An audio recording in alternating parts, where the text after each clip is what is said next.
Assalamualaikum warahmatullahi wabarakatuh. Halo adik-adik, berjumpa lagi dengan saya Mbak Rahma. Hari ini kita sudah masuk pada pertemuan ke-16 untuk mata pelajaran biologi. Nah, untuk hari ini apa yang akan kita bahas? Kita akan mempelajari tentang materi Mendel dan hereditas manusia. Jadi, hari ini kita akan membahas beberapa materi yang berkaitan dengan persilangan. Baik itu persilangannya Mendel maupun di sini persilangan berkaitan dengan hereditas manusia. Jadi ada dua subbab adik-adik yang akan kita pelajari. Yang pertama adalah tentang genetika Mendel. Genetika Mendel ini nanti ada persilangan monohibrid termasuk penyimpangan Mendel. Lalu yang kedua kita akan membahas tentang hereditas pada manusia. Oke.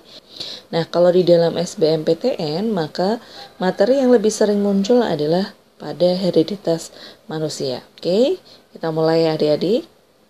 Kita akan membahas dari yang pertama dulu.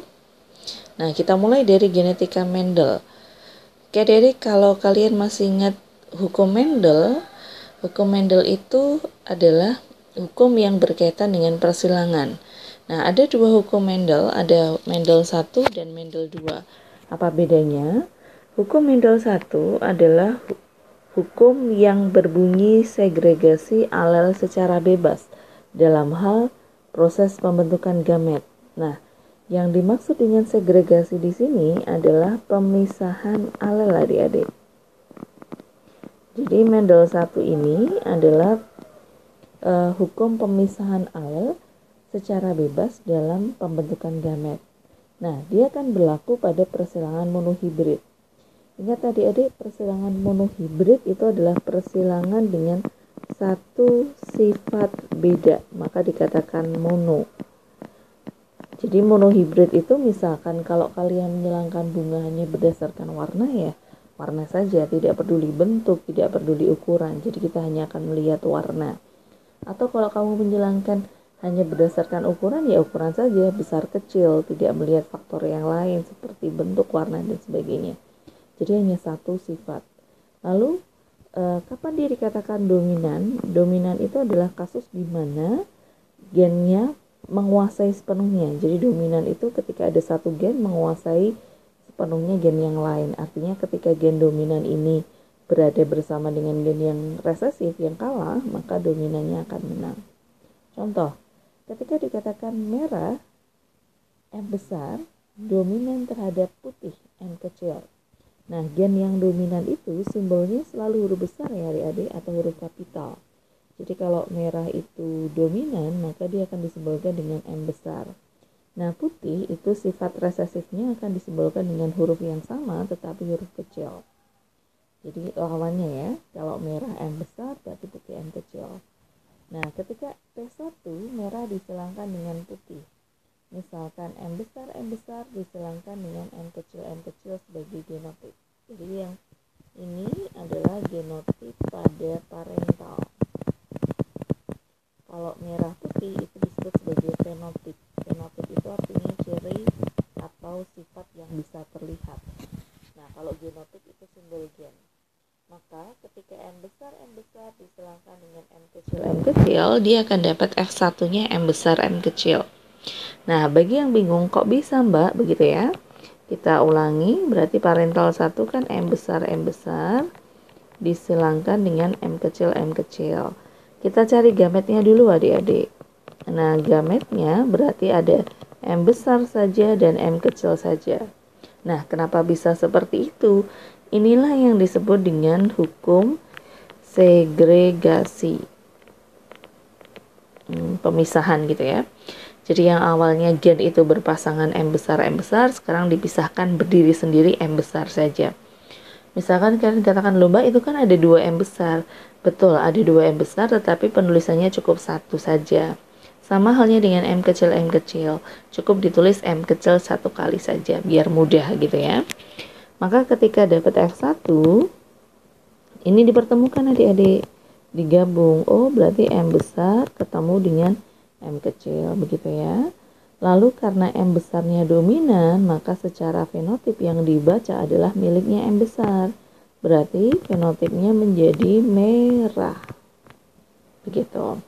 Nah, lalu ketika parental 2 dia mengatakan F1 disilangkan dengan sesama, maka M besar M kecil kita silangkan dengan M besar M kecil. Oh, berarti parental 2 jika F1 disilangkan sesama, M besar M kecil disilangkan dengan M besar M kecil, maka pada filial kedua atau keturunan kedua kita tinggal membuat gamet.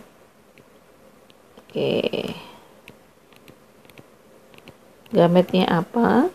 Yang sebelah kiri ada M besar M kecil, yang satu lagi sama M besar M kecil. Nah, tinggal ditemukan saja adik-adik. M besar ketemu M besar, berarti jadinya M besar M besar. M besar ketemu M kecil, jadi M besar M kecil. Ini ketemu dengan ini, sama ya, M besar M kecil. Kalau huruf besar harus selalu di depan ya, karena dia dominan. Dan yang terakhir M kecil M kecil. Sehingga kita mendapatkan genotipnya 1 M besar, 2 M besar M kecil, dan 1 M kecil M kecil. Lalu kalau dibaca fenotipnya bagaimana? Oh, berarti fenotipnya menjadi karena M besar berarti dia merah. M besar M kecil dia juga merah karena M besarnya dominan. Nah, berarti merahnya ada 3, putihnya ada 1. Seperti itu adik-adik untuk persilangan monohibrid kasus dominan penuh. Nah, sekarang bagaimana kalau dia kasusnya monohibrid kasus intermediate? Kalau dominan penuh kan dia sepenuhnya menutupi. Kalau intermediate adalah persilangan yang memunculkan fenotip antara dominan dan resesif. Kapan dia muncul intermediate? Ketika ketika genotipnya heterozigot. Jadi kalau heterozigot, maka fenotip yang muncul adalah gabungan dari dominan dengan resesif. Contoh, parental 1, merah disilangkan dengan putih. Merahnya tetap M besar, putihnya M kecil, M kecil. Nah, gametnya kan M besar saja ya adik-adik, dan M kecil. Digabung dapat F1 M besar, M kecil. Nah, ini kan disebut sebagai heterozigot. Kenapa heterozigot? Karena genotipnya adalah penggabungan dari dominan dan resesif. Nah, kalau ini dalam kasus intermediate heterozigot seperti ini, jadinya bukan merah, tetapi merah digabungkan dengan putih. Merah dari M besarnya, putih dari M kecilnya, sehingga dia menjadi merah muda. Gitu. Nah, kalau parental kedua, F1 disilangkan dengan sesama, M besar M kecil disilangkan dengan M besar M kecil, genotipnya dapatnya sama ya, 1, 2, 1. Nah, fenotipnya berarti 1 merah, 2 merah muda karena ada heterozigot yang intermediate tadi, dan 1 putih, seperti itu. Jadi nanti kalau ketemu soal dibaca keterangannya apakah dia kasusnya dominan atau dia kasusnya intermediate. Oke adik-adik, itu untuk yang Mendel 1. Sekarang kita bergeser kepada hukum Mendel 2. Kalau Mendel 1 adalah hukum segregasi alel secara bebas, maka hukum Mendel 2 adalah pengelompokan alel secara bebas. Jadi dia berkebalikan ya, dikelompokkan. Dan ini berlaku pada persilangan dihibrid, persilangan dengan dua sifat beda. Misalkan kalian menyilangkan bunga dari warna dan bentuk gitu ya, merah besar, putih kecil, itu kan ada dua sifat. Nah, parental 1 kita ambil contoh di sini. Merah besar disilangkan dengan putih kecil. Merah besarnya adalah genotipnya M besar, B besar, B besar. Berarti merah itu gennya M besar, besar itu simbolnya B besar. Putih kecil, M kecil, B kecil, B kecil. Berarti putih simbolnya gen B kecil, M kecil, kecilnya B kecil. Nah, ketika saya tulis ulang, berarti kan gini adik-adik, M besar, B besar, B besar, disilangkan dengan M kecil, B kecil, B kecil. Gametnya kita dapat M besar, B besar, M kecil, B kecil. Nah, ini yang disebut sebagai pengelompokan adik-adik. Nah, karena tadi kan dia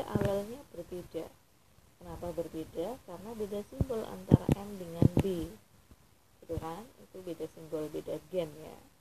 Sehingga ketika membuat gamet itu dikelompokkan, maka dikatakan Mendel 2 itu pengelompokan alel secara bebas sewaktu dia membuat gamet. Nah, F1-nya tinggal disatukan.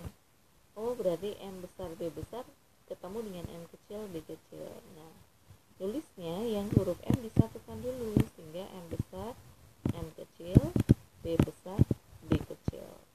Jadi tidak boleh nulisnya MB seperti itu adik-adik.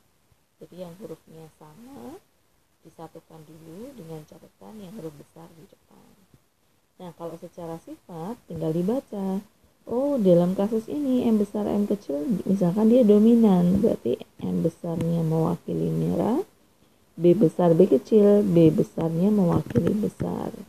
Jadi F1-nya kita dapat merah besar gitu. Nah, kalau kemudian parental kedua M besar M kecil diserangkan dengan M besar M kecil. Nah, kalau biasanya kan kalian diajarinya dengan papan catur ya adik-adik. Misalkan ya, kita ambil contoh yang diajari beberapa di sekolah, ada yang menggunakan papan catur. Papan catur itu caranya buat kotakan dulu gamet, kotaknya 16, ini ya. Nah dari masing-masing ini kita cari gametnya dulu. Berarti kalau M besar M kecil, B besar B kecil, kita tentukan gametnya. Berarti gametnya kombinasi ya adik-adik. Misal ini ketemu dengan ini gitu kan. Berarti gametnya ada M besar B besar. Lalu ini ketemu dengan ini gitu kan. Jadi kita dapat M besar B kecil. Lalu ini dengan ini gitu ya. Jadi kita dapat lagi M kecil B besar. Dan yang terakhir yang seperti ini. Nah, berarti kita akan dapat M kecil B kecil. Sehingga ketika dituliskan gametnya ada 4 ya. M besar B besar, M besar B kecil, M kecil B besar, M kecil B kecil. Oke.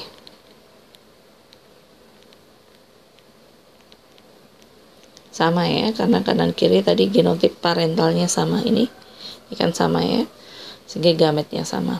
Nah, tinggal diketemukan M besar B besar ketemu dengan M besar B besar, berarti dapatnya M besar M besar B besar B besar.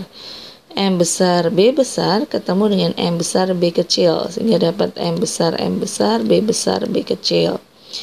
M besar B besar ketemu dengan M kecil B besar, jadi dapat M besar M kecil B besar B besar. M besar B besar ketemu dengan M kecil B kecil, dapatnya M besar M kecil B besar B kecil. Begitu seterusnya sampai yang terakhir di sini M kecil B kecil B kecil. Nah, itu namanya papan catur. Sekarang Mbak akan ajari cara diagram garpu adik-adik. Kalau cara diagram garpu, persilangannya kita pisah dulu. Yang M besar M kecil silangkan dulu dengan M besar M kecil, sehingga diperoleh perbandingan genotipnya 1, 2, 1. 1 M besar, 2 M besar, M kecil, 1 M kecil, M kecil. Nah, kalian tulis di sini.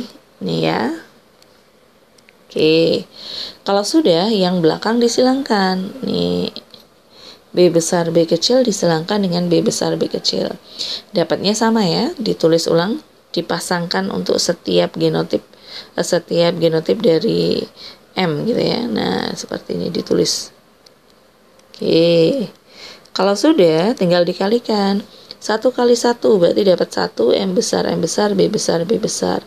1 kali 2 dapat 2 M besar B besar B kecil. 1 kali 1 berarti dapat 1 M besar B kecil B kecil. Dan seterusnya sampai ke bawah. Nah, keuntungannya kalau ini sudah ada angkanya adik-adik, artinya ketika misalkan ditanya berapa jumlah genotip yang M besar M kecil B besar misalkan seperti itu. Oh, berarti ketemu ada 2 dari total semuanya 16. Misalkan seperti itu ya. Oke, atau kalau mau dipersingkat lagi adik-adik. Nah, kalau mau dipersingkat lagi gini. Tadi kan kalau itu diagram garpu genotip. Sekarang bagaimana kalau pakai diagram Garpu fenotip? Tadi kan M besar M kecil disilangkan dengan M besar M kecil. Dia dapat genotip 1 M besar 2 M besar M kecil, 1 M kecil M kecil. Nah, ini kan fenotipnya sama-sama merah. Sehingga kita boleh gabung menjadi 3 M besar strap. Tanda strap itu artinya belakang bisa diisi apapun, tetapi tidak akan berpengaruh karena yang depan sudah dominan dalam hal penentuan fenotip. Sehingga ini kita tulis 3 merah atau 3 M besar dibanding 1 putih, 1 M kecil gitu. Begitu juga dengan yang B besar B kecil dengan B besar B kecil adik-adik. Dapatnya kan juga 1 B besar, 2 B besar B kecil, dan 1 B kecil. Sehingga kita dapat 3 B besar strap dibanding 1 B kecil. Oke, berarti perbandingannya tinggal dikalikan, tulis lagi di depannya. Oh, dapat 3 M besar strap dan 1 M kecil. Yang B dapat 3 B besar strap dan 1 B kecil. Nah, sekarang silang.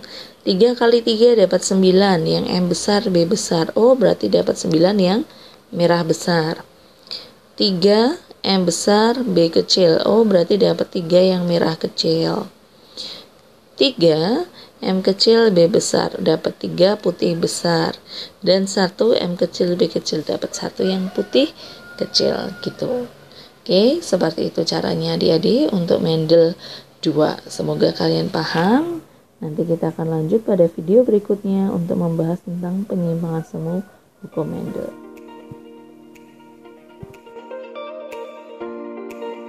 Oke adik-adik, kita sambung lagi dengan video yang kedua. Nah, sekarang kita sudah masuk kepada bagian penyimpangan semu hukum Mendel. Jadi ini penyimpangan semu hukum Mendel itu terutama pada kasusnya Mendel 2 ya. Artinya pada persilangan dihibrid atau persilangan dua sifat beda. Nah, ada 5 penyimpangan semu hukum Mendel. Yang pertama adalah atavisme. Atavisme itu adalah bentuk penyimpangan di mana terjadi interaksi dua gen yang memunculkan fenotip baru pada F1. Nah, biasanya atavisme itu selalu bermain dengan bentuk pial atau jengger ayam. Ada 4 aturan genotip dan fenotip untuk pial. Nah, ada pial walnut. Pial walnut itu genotipnya adalah R besar, P besar. Tanda strap di belakangnya berarti bisa diisi R besar, bisa P besar, P besar. Artinya strap itu bisa R besar, bisa R kecil. Bisa P besar, bisa P kecil. Jadi yang penting depannya dominan. Dia disebut sebagai pial walnut. Lalu ada pial rose yang dominan resesif. R besar, P kecil, P kecil. Lalu ada P yang resesif dominan, di mana R kecil, P besar, strap belakangnya bebas bisa diisi apapun. Lalu single yang R kecil, P kecil. Oke, itu untuk atavisme.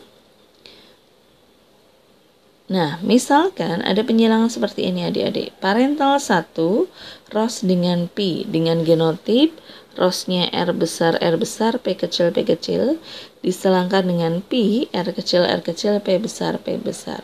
Maka mendapatkan F1, R besar, P besar, P kecil. Atau disebut dengan pial walnut, gitu ya, dominan. Nah, parental kedua, kalau F1 diselangkan dengan sesama. Nah, pastikan kalau persilangan double hetero, jadi ingat adik-adik, kalau persilangan double heterozigot disilangkan dengan double heterozigot atau sesamanya, dalam kurung sesama itu artinya genotip yang sama, maka filialnya pasti akan dapat 9 dominan, 3 dominan resesif, 3 resesif dominan, dan 1 resesif. Itu udah pasti adik-adik. Contoh, maksud saya begini adik-adik. Kalau parentalnya A besar, A kecil, B besar, B kecil, disilangkan dengan A besar, A kecil, B besar, B kecil.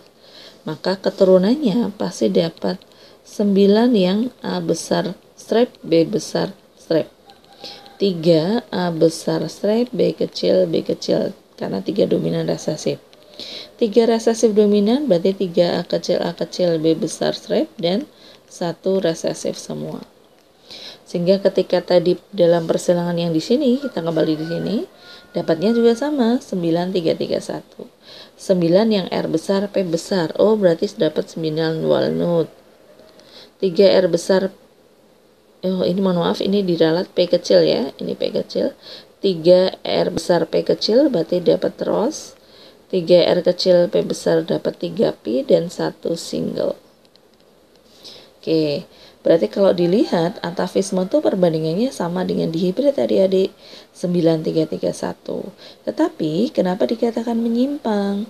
Karena pada F1-nya tadi, pada F1-nya tadi yang di sini, ini ditemukan fenotip baru. Maksudnya fenotip baru karena yang disilangkan adalah rose dengan Pi, anaknya jadi walnut, maka dikatakan menyimpang. Atau contoh sederhananya, orang Indonesia menikah dengan orang Cina, anaknya jadi Afrika. Nah, itu kan berarti menyimpang, gitu ya. Nah, itu berarti udah beda. Nah, oke, itu atavisme. Yang kedua adalah kriptomeri. Kriptomeri itu adalah gen yang tersembunyi, di mana fenotipnya baru muncul ketika bertemu dengan gen lain tertentu. Jadi, hanya muncul kalau bertemu dengan gen lain tertentu. Contohnya, kriptomeri itu pada kasusnya bunga Linaria marocana. Selalu seperti itu ya adik-adik, contohnya selalu Linaria. Ada aturan, ketika bunga itu punya pigmen atau punya gen antosianin, maka ditulis gennya A besar. Oke, kalau tidak ada antosianin ditulis gennya A kecil. Nah, antosianin ini hanya akan muncul warnanya kalau ketemu dengan gen pH. Kalau pH-nya basah ditulis B besar, kalau pH-nya asam gennya B kecil. Nah, aturan yang berlaku adalah begini, saya tulis di sebelahnya aja ya. Aturan yang berlaku. Maka jadinya A besar ketemu B besar, dia akan menjadi ungu, antosianin dalam suasana basah. A besar ketemu B kecil, maka bunganya jadi merah. Tapi kalau sejak awal sudah tidak punya pigmen antosianin, mau ketemu dengan gen basa maupun ketemu dengan gen asam, dia akan sama warnanya putih. Gitu. Oke, contoh ya. Parental 1 merah diselangkan dengan putih. Merahnya adalah, ini mohon maaf, ini diralat, ini A besar ya. A besar, B kecil, putihnya A kecil, B besar, B besar. Nah, dapatnya F1-nya A besar, A kecil, B besar, B kecil. Ini sekali lagi disebut fenotip baru, karena ini merah diselangkan dengan putih, anaknya ungu. Nah, berarti F1-nya fenotip baru. Ketika parental kedua diselangkan dengan sesama, dia akan dapat perbandingan 9:3:4. Maka ciri kriptomeri perbandingan yang dimunculkan pertama kali itu adalah 9:3:4, di mana F1-nya disebut dengan fenotip baru. Oke, kita lanjut. Yang ketiga adik-adik adalah komplemen. Komplemen itu adalah gen yang saling melengkapi. Kapan dia dikatakan melengkapi? Ketika gen dominan ketemu dengan gen dominan, atau ada interaksi dominan ketemu dominan, maka akan muncul fenotip yang berbeda. Contoh, dalam kasusnya bisutuli adik-adik. Kalau gen gen dominan ketemu dominan, D besar ketemu E besar, anaknya normal. Tapi di luar itu, D besar ketemu E kecil, D kecil ketemu E besar, D kecil ketemu E kecil, anaknya sama. Ini semua bisutuli, ya kan? Ini sama nih. Nah, sekali lagi berbeda hanya ketika dominan ketemu dengan dominan. Ini ya, ini beda. Oke, itu contohnya. Jadi ciri komplemen itu fenotip yang dimunculkan hanya ada 2, di mana fenotip yang satu berbeda ketika dominan ketemu dominan. Nah, sama halnya dengan biji gandum. Kalau C besar ketemu P besar, dia akan jadi ungu. Di luar itu, dia tetap putih. Oke, contoh. Bisutuli, persilangannya D besar, E kecil disilangkan dengan D kecil, E besar. maka dapatnya D besar D kecil, E besar E kecil. Anaknya jadi normal karena dominan ketemu dominan. F1 disilangkan dengan sesama, maka ketemu perbandingan 9 normal banding 7 bisu tuli. Sehingga ciri komplement perbandingan keturunannya 9 banding 7, di mana F1-nya adalah fenotip baru. Karena tadi yang disilangkan misalkan bisu tuli ketemu bisu tuli, anaknya kok normal. Gitu. Oke. Yang keempat adik-adik, penyimpangan berikutnya adalah tentang epistasi hipostasi. Epistasi itu adalah gen yang menutupi adik-adik. Kalau menutupi berarti dia akan selalu nampak. Hipostasi adalah gen yang ditutupi. Nah, yang ditutupi itu ada dua kemungkinan. Bisa nampak kalau dia tidak bersama dengan gen yang menutupi, dan tidak nampak kalau dia bersama dengan gen yang menutupi ya. Jadi kalau ada yang menutupi tidak nampak, tapi kalau tidak ada yang menutupi dia akan nampak. Itulah hipostasi. Contoh, hitam H besar epistasi terhadap kuning. Jadi hitamnya menutupi kuning. Sehingga ketika H besar ketemu K kecil, anaknya hitam kan? H kecil ketemu K besar dia kuning. Karena nggak ada yang menutupi. Jadi yang menutupi hanya H besar saja. Nah, ketika dapat F1, H besar, H kecil, K besar, K kecil, anaknya jadi fenotip hitam kan? Nah, kalau F1 disilangkan dengan sesama, kita akan dapat perbandingan 9 H besar, K besar, 3H besar, K kecil, 3H kecil, K besar, dan 1H kecil, K kecil.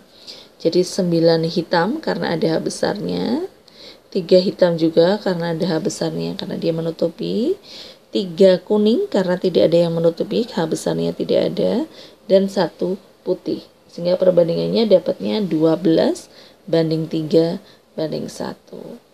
Dan pada F1 mulai dari epistasi tidak ada fenotip baru karena hitam sama dengan induknya tadi kan. Oke. Lanjut lagi soal yang penyimpangan yang terakhir untuk Mendel, namanya adalah polimeri. Polimeri itu adalah interaksi kumulatif gen adik-adik. Kapan dikatakan kumulatif? Karena simbol gennya sama. Semakin banyak dominan, semakin mencolok fenotipnya. Contoh, merah disimbolkan dengan M besar 1, M besar 1, M besar 2, M besar 2. Kalau kalian perhatikan di sini, semuanya simbol M besar. Maka dikatakan polimer karena simbol gennya sama. Semakin banyak gen dominan, merahnya semakin merah mencolok. Putih, M kecil 1, M kecil 1, M kecil 2, M kecil 2. Putih simbolnya semua M kecil. Hanya ada angka 1 dan angka 2 untuk menunjukkan dia dihibrid. Maka kita peroleh F1, M besar 1, M kecil 1, M besar 2, M kecil 2. Fenotipnya jadi merah. Karena ada M besarnya kan, jadi dominan. Nah, kalau F1 disilangkan dengan sesama, kita akan dapat perbandingan 9331, 9 merah, karena ada M besar, 3 merah masih ada M besar, 3 merah juga masih ada M besar, dan 1 putih. Sehingga perbandingannya menjadi 15 banding 1. Nah, itu polimer ya adik-adik. Kita lanjut masuk ke contoh soal. Nah, ada 2 contoh soal yang Mbak lampirkan di sini. Jadi kalau untuk genetika Mendel itu kan munculnya di soal-soal yang lama ya, tahun-tahun agak lama. Contoh UM-UGM tahun 2003 dan SPMB tahun 2004. Persilangan 2 sifat beda pada keturunan F2 yang menghasilkan perbandingan fenotip 9 banding 3 banding 4 adalah peristiwa apa? Apa adik-adik? Jawabannya adalah kriptomeri ya. Oke, kalau polimeri kan 15 banding 1. Epistasi hipostasi 12 banding 3 banding 1. Oke, kita review sedikit. Jadi kalau dari awal atavisme berapa adik-adik? Sama dengan dihibrid ya, 9, 3, 3, 1. Lalu kriptomeri 9 banding 3 banding 4. Lalu ada komplement 9 banding 7. Lalu epistasi. Nah, epistasi itu 12:3:1. Lalu polimeri 15:1. Yang menarik sebetulnya kan kita hanya main penjumlahan angka adik-adik. Ini ditambah jadi ciri kriptomer. Ini ditambah jadi ciri komplement. Epistasi yang depan ditambah jadi ciri polimer. Seperti itu. Oke, lanjut soal nomor 2, Senampitan tahun 2012. Pada peristiwa intermediate, warna bunga terjadi jika gen heterozigot memberikan fenotip antara dominan homozigot dengan resesif homozigot. Betulkah adik-adik? Gen heterozigot memberikan fenotip antara. Betul ya? Tuh. Organisme dominan homozigot menghasilkan lebih banyak enzim untuk metabolisme warna bunga dibanding heterozigot. Nah, kalau di dalam kasus persilangan ketika dia homozigot dominan, M besar, dia akan menghasilkan lebih banyak enzim untuk metabolisme warna. Betul, dibanding M besar, M kecil. Oke, apakah ini menjelaskan adik-adik atas dan bawah?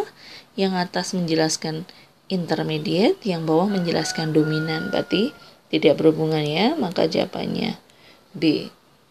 Oke, kita lanjut pada video berikutnya. Oke, ini nanti untuk video berikutnya kita sudah masuk pada hereditas manusia.